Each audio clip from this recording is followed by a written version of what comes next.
John Ulzheimer is known as one of our nation's most recognized credit experts.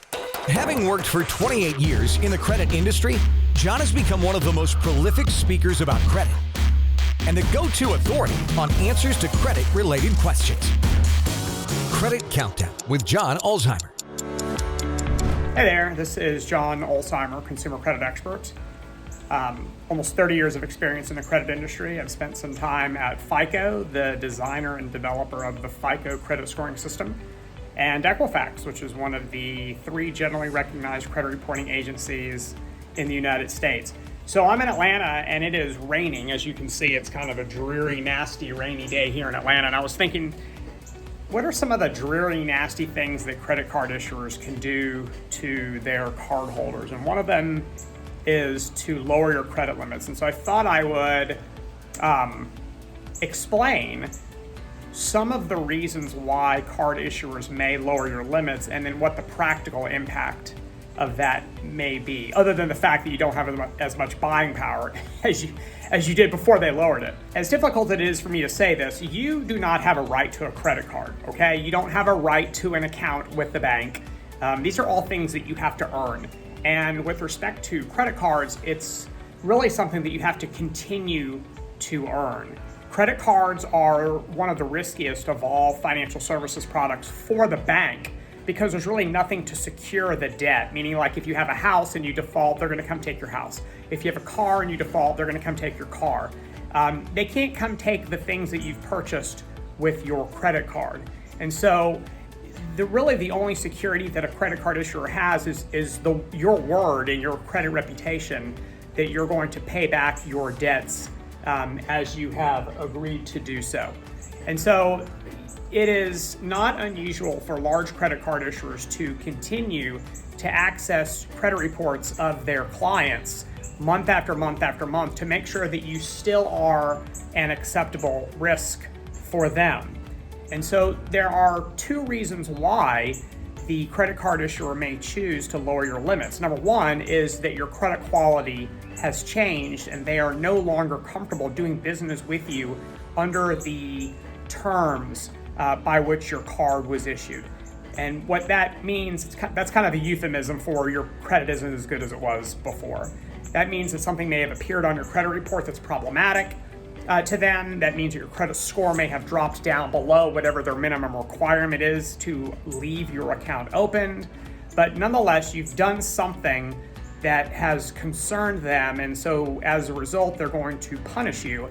And one of the ways they can punish you is they lower your credit limit. And so what it does for them, anyways, is it reduces their risk as far as financial risk goes, and makes them more comfortable doing business with you under those terms than under the terms of your account when it was initially opened. So that's one of the reasons. Another reason really has nothing to do with you as a credit risk. The first example, that is entirely about your credit risk, credit report quality, credit score quality. The second one really has nothing to do with that. The second one is really about usage patterns. And so I'm gonna ask you to put your thinking cap on. So for those of you who were in the financial services world, meaning that you were, kind of my age and you were still participating in the world of consumer credit in the 08-09 or during the 08-09 meltdown, or what people call the Great Recession, it was not unusual for credit card issuers to be lowering credit limits and closing accounts of their cardholders for really no reason other than just the economic influence and them wanting to mitigate their risk by reducing their exposure to consumers who may have lost their job, who may not have the same income as they did before, or who otherwise are not using credit cards as much. Remember, a credit card issuer, unless you have an annual fee on your credit card, there's a ton of credit cards that do not have annual fees, but the only way a credit card issuer makes money is by you using the card, because they make what's called interchange, or some people call it the swipe fee. Every time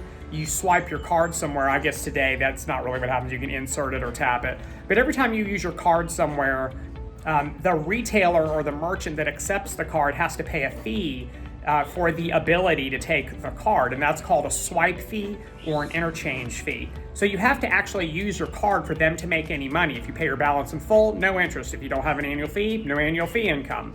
So really, it's a matter of that swipe fee as a method for generating revenue.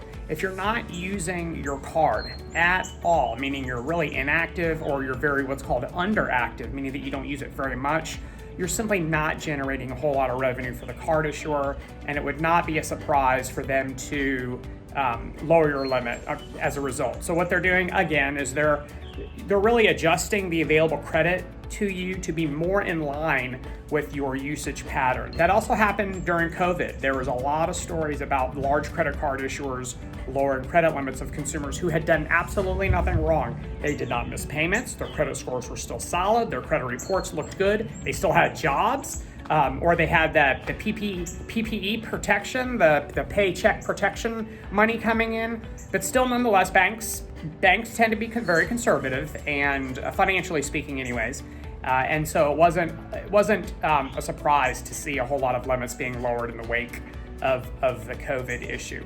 So the impact of that obviously is less buying power, and your balance to limit ratios can go up, and therefore your credit scores can go down. The way around that, clearly, is to lower your balances on your other credit cards, or you open a new card with a competing issuer and just leave that amount of available credit unused. So that's it from here, from Drury, Atlanta.